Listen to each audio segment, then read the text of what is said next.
রবের সাথে একাকী নীরবে কথা বলতে মনে চায় না আপনার? এত তাড়াহুড়ো কিসের?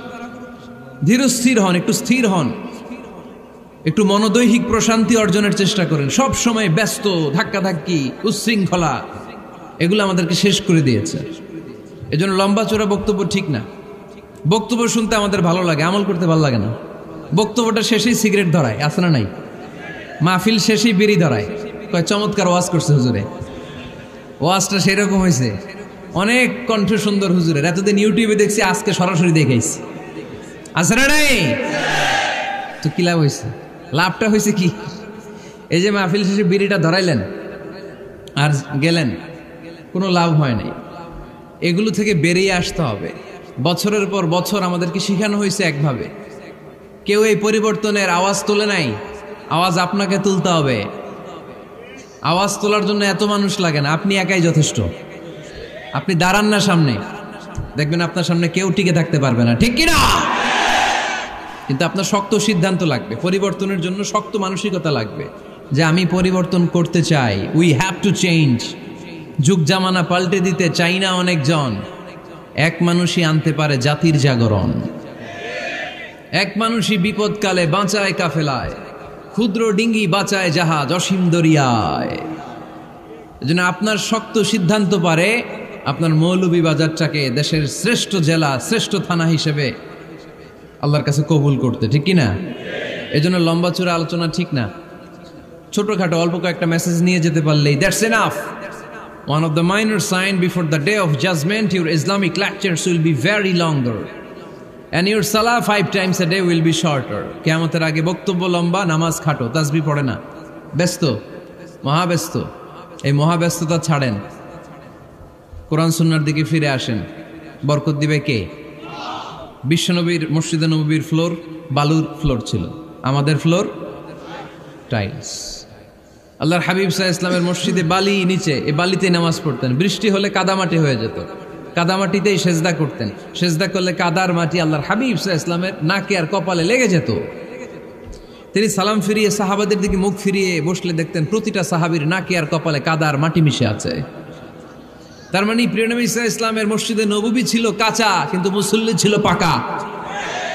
আমাদের মসজিদগুলা হয়েছে পাকা, কিন্তু মুসল্লি কাঁচা, ঠিক কিনা? ফজরের সালাতে মানুষ নাই। ইমাম সাহেব আছেন কে কে এলাকায়? দেখি ইমাম, মসজিদের ইমাম, মাশাআল্লাহ। আপনাদের এইখানে ওই মসজিদে ফজরের নামাজে কয় কাতার হয়? 5 জন 6 জন? কেনে এত কম? কেনে? হ্যাঁ, আসে না, আসতে চায় না লোকজন। তো এই যে 5-6 জন ফজরের সালাতে, কল্পনা করতে পারেন ফজরের সালাতে এত কম লোক। ফজরের জামাতে লোক যায় না, এটা একটা মহামারী। যেদিন ফজরের জামাতের দৃশ্য আর জুমার নামাজের দৃশ্য একরকম হয়ে যাবে, ওই দিনই বাংলাদেশে ইসলাম কায়েম হয়ে যাবে। এখন স্লোগান তোলে বিপ্লব বিপ্লব, ইসলামে বিপ্লব। আর ফজরের সময় আমি কম্বলের ভিতরে, আছে না নাই? কোনো বিপ্লব হবে না। ফজরের নামাজ জামাতে পড়ুন, সকালটারে বরকতময় করে দিবে কে? আল্লাহর হাবিব সাল্লাল্লাহু আলাইহি ওয়াসাল্লামের মসজিদ ছিল সবার জন্য উন্মুক্ত, এখানে সবাই আসতে পারত। এজন্য মসজিদ হবে সবার। আমরা মসজিদের আবাদকারী হতে চাই। এজন্য রাব্বুল আলামিন বলেন, ইন্নামা ইয়া'মুরু মাসাজিদাল্লাহি মান আমানা বিল্লাহি ওয়াল ইয়াউমিল আখির ওয়া আকামাস সালাতা ওয়া আতাজ যাকাতা ওয়া লাম ইয়াখশা ইল্লাল্লাহ فعسى أولئك أن يكونوا من المهتدين। সুবহান আল্লাহ পড়েন। রব্বুল আলামিন বললেন মসজিদের আবাদকারী হবে তারা যারা আল্লাহর প্রতি ঈমান আনে, আখিরাতের প্রতি ঈমান আনে, যারা সালাত কায়েম করে, যারা যাকাত আদায় করে, যারা দুনিয়ার কাউকে ভয় পায় না, ভয় পায় একজনকে। চিল্লায় বলেন তিনি কে? যাদের হৃদয়ে আছে আল্লাহর ভয়, তারা কবু পথ ভুলে যায় না। আল্লাহর প্রেম ছাড়া এই দুনিয়া কারো কাছে কোনো কিছু চায় না, ঠিক কিনা? তাহলে যারা মসজিদের আবাদকারী এরা ভয় পায় একজনকে, চিল্লায় বলেন তিনি কে?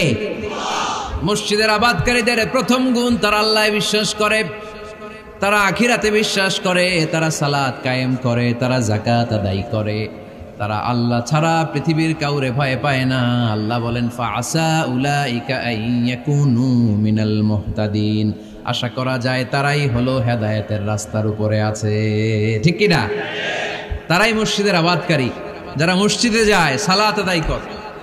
এখন মসজিদের আবাদকারী আপনি হতে চান, আপনি মসজিদে যান না, আপনি আবাদকারী হতে পারবেন?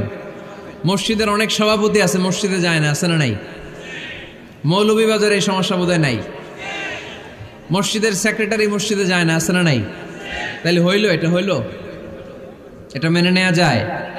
এজন্য সভাপতি সাহেবরা, আপনি কষ্ট করে মসজিদ বানিয়েছেন, মসজিদে যাবেন।